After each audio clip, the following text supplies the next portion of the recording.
Class 7th algebraic expression. चलिए algebraic expression पढ़ने से पहले मैं आपको कुछ वेरिएबल्स के बारे में और कांस्टेंट के बारे में समझा देता हूँ। यहाँ पर जैसे एक नंबर है जिसमें 5 जोड़ना है तो और आंसर आ जाता है 7। जैसे एक नंबर हमको पता नहीं है और मैंने उसमें 5 जोड़ने के बाद 7 आ जाता है, तो यहाँ पर उस अननोन नंबर को मैंने x ले लिया है। यह अननोन नंबर हो गया x, इसी को मैं बोलूँगा वेरिएबल। ठीक है, ये वेरिएबल की वैल्यू क्वेश्चन के अनुसार समय के अनुसार बदलते रहती हैं। ठीक है, इसकी जगह पर मैं कभी पर x भी लिख सकता हूँ, x की जगह y भी लिख सकता हूँ, वेरिएबल a भी ले सकता हूँ, b भी ले सकता हूँ, p भी ले सकता हूँ। यानी कि किसी अननोन नंबर या अननोन क्वांटिटी के लिए एक लिटरल सिंबल का यूज़ किया जाता है, उसी को हम बोलते हैं वेरिएबल। ठीक है, जैसे मैंने बोल दिया 5p एक नंबर आ गया, तो ये p जो है ये वेरिएबल को शो करेगा। ठीक है, अब on the other hand we have constant. Constant वे नंबर होते हैं जो अपना मान या अपनी वैल्यू कभी नहीं बदलते हैं।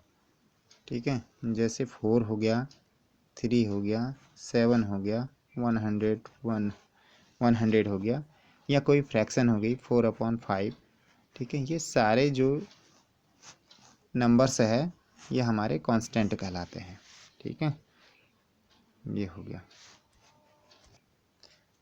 अब यहाँ पर वेरिएबल और कांस्टेंट का कॉम्बिनेशन कराते हैं मैथमेटिकल ऑपरेशन के द्वारा। जैसे एक मैंने वेरिएबल ले लिया x और दूसरे ले लिया मैंने 5 और उसके साथ मैथमेटिकल ऑपरेशन लिया मैंने 5 माइनस, तो यहाँ पर ये मैथमेटिकल ऑपरेशन हुआ। ठीक है, और ये वेरिएबल हो गया, ये कांस्टेंट हो गया, तो x में से 5 सब्ट्रैक्ट किया जा रहा है, तो x - 5 जो हमें ये मिला ये एक अलजेब्रिक एक्सप्रेशन कहलाता है। ठीक हो गया, एक चीज़ ये समझ में आई। दूसरी बात यह है, अगर मैं किसी वेरिएबल को किसी वेरिएबल के साथ मल्टीप्लाई कर दूं, चलिए y के साथ मल्टीप्लाई कर दिया, तो ये बनेगा x इंटू वाई। ठीक है, ये एक्स वाई जो हो गया ये भी एक अलजेब्रिक एक्सप्रेशन बन गया। ठीक हो गया, आगे और सिखाते हैं। देखिए, जैसे मैंने 5y ले लिया, 5 है और y है, यहाँ पर 5 से y को मल्टीप्लाई किया गया है, तो 5y भी एक अलजेब्रिक एक्सप्रेशन बन गया। ठीक हो गया, आगे जैसे कोई नंबर है 2x और उसको x से मल्टीप्लाई कर दिया जाता है, तो बन जाएगा 2x स्क्वायर, तो ये 2x स्क्वायर भी एक अलजेब्रिक एक्सप्रेशन बन गया। ठीक, तो ये सारे अलजेब्रिक एक्सप्रेशन हैं। यहाँ पर हम मैथमेटिकल ऑपरेशन लेते हैं, प्लस माइनस मल्टीप्लाई और डिवाइड। ठीक है, एक अदर एग्जांपल और ले लेता हूँ। जैसे यहाँ पर मैंने 7/y ले लिया, तो ये भी एक अलजेब्रिक एक्सप्रेशन बना। और जैसे हमने ले लिया 2y/3, तो ये भी एक अलजेब्रिक एक्सप्रेशन बन गया। ठीक है, अब आगे पढ़ते हैं terms of an expression. Expression के टर्म बताने हैं। अब टर्म जो बनते हैं ना, इनके बीच में प्लस या माइनस जहाँ पर आ जाएगा वहाँ से एक एक टर्म बन जाते हैं। जैसे ऊपर एक एग्जांपल दिया है, ये थोड़ा सा देखिएगा, इसी एग्जांपल को ले लेते हैं।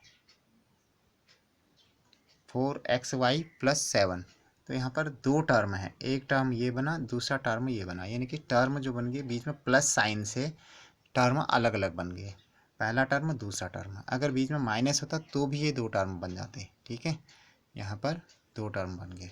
अब यहाँ पर जैसे यहाँ पर है x इंटू वाई दे रखा है, x इंटू वाई में एक ही टर्म है। ठीक है, x इंटू वाई में एक टर्म है, क्योंकि यहाँ पर इन दोनों के बीच में प्लस या माइनस नहीं है। यानी कि जब भी अलजेब्रिक एक्सप्रेशन के बीच में प्लस और माइनस के साइन आएंगे तो टर्म बन जाएंगे। निर्धारित करते हैं ये साइन टर्म्स कितने हैं। तो यहाँ पर हमें 2 टर्म मिल गए, ठीक है। आगे देखिए कुछ, ये देखिए, ठीक है। Note the minus sign is include in the term, यहाँ पर दे रखा है। यहाँ पर ये एक एग्जाम्पल यहाँ दे रखा है। यहाँ पर बीच में माइनस साइन आया तो कितने टर्म बने इसमें? 2 टर्म बने। पहला टर्म क्या बना इसका? 4x² बना, और दूसरा टर्म बना इसका माइनस का 3xy, ठीक है। विद साइन आएगा टर्म, ठीक है। 2 टर्म बनेंगे। पहला टर्म बनेगा 4x² और दूसरा टर्म बनेगा माइनस का 3xy, यानी कि कोई भी टर्म है वो उसके साइन के साथ पढ़ा जाएगा, ओके। अब यहाँ पर इसी अलजेब्रिक एक्सप्रेशन को उसके टर्म के रूप में और टर्म के बाद उसको उसके फैक्टर के रूप में डिवाइड किया गया है, ठीक है। देखिए हमारे पास अलजेब्रिक एक्सप्रेशन है 4x² माइनस 3xy। तो we have 2 terms. First term is 4x² and other one is minus 3xy। 2 term है। अब पहले टर्म के 3 फैक्टर हो गए। 4 बना, x बना, x बना, क्योंकि 4x² है, ठीक है। और दूसरा टर्म जो बना उसके फैक्टर -3x और y बन गए, ठीक है। तो इस प्रकार इसको हमने इसके फैक्टर्स के रूप में तोड़ दिया है। अब आगे आता है कोफिशिएंट्स। कोफिशिएंट्स का मतलब एक ऐसा नंबर होता है जो अलजेब्रिक एक्सप्रेशन के टर्म के साथ मल्टीप्लाई किया जाता है, ठीक है। अब जैसे यहाँ पर यही टर्म को ले लीजिएगा आप, -7x² y²। तो यहाँ पर जो x² और y² के साथ जो नंबर लगा हुआ है -7, ये x² और y² का कोफिशिएंट बनेगा, ठीक है। एक अदर एग्जांपल दे देता हूँ आपको। जैसे मैंने ले लिया 7x माइनस 3y। तो यहाँ पर जो कोफिशिएंट ऑफ x होगा वो बनेगा 7, और कोफिशिएंट ऑफ y अगर कहेंगे तो वो बनेगा -3, ठीक है। यानी कि जो नंबर वेरिएबल के साथ मल्टीप्लाइड हुआ है with its sign, it is known as its coefficient. ये इसका कोफिशिएंट कहलाता है, ठीक है। आगे और बढ़ लेते हैं। देखिए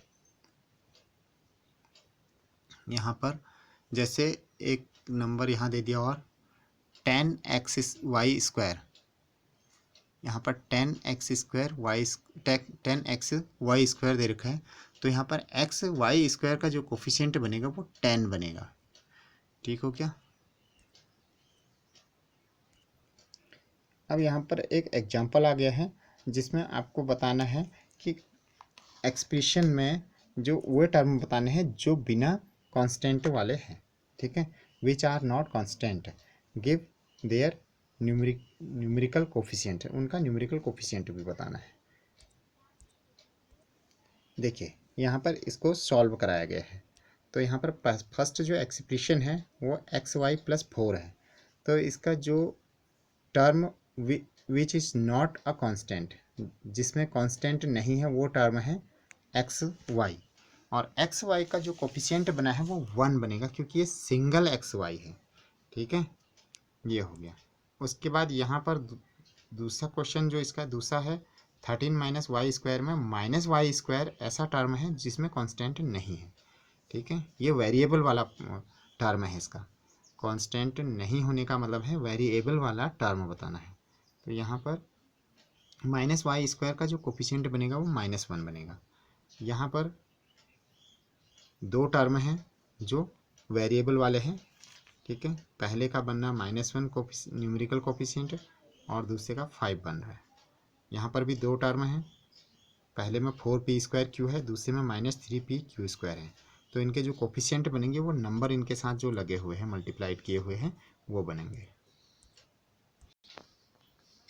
तो बच्चों इसमें आपने अलजेब्रिक एक्सप्रेशन के बारे में पढ़ा, जिसमें हमने इसके टर्म्स के बारे में और इसके कोफिशिएंट्स के बारे में पढ़ा। टर्म्स को उसके साइन के साथ लिया जाता है और कोफिशिएंट उसके टर्म के साथ जिस नंबर से मल्टीप्लाइड किया जाता है उस नंबर को उसका कोफिशिएंट बोलते हैं। कोफिशिएंट भी विद साइन आता है। ठीक है, ओके बाय।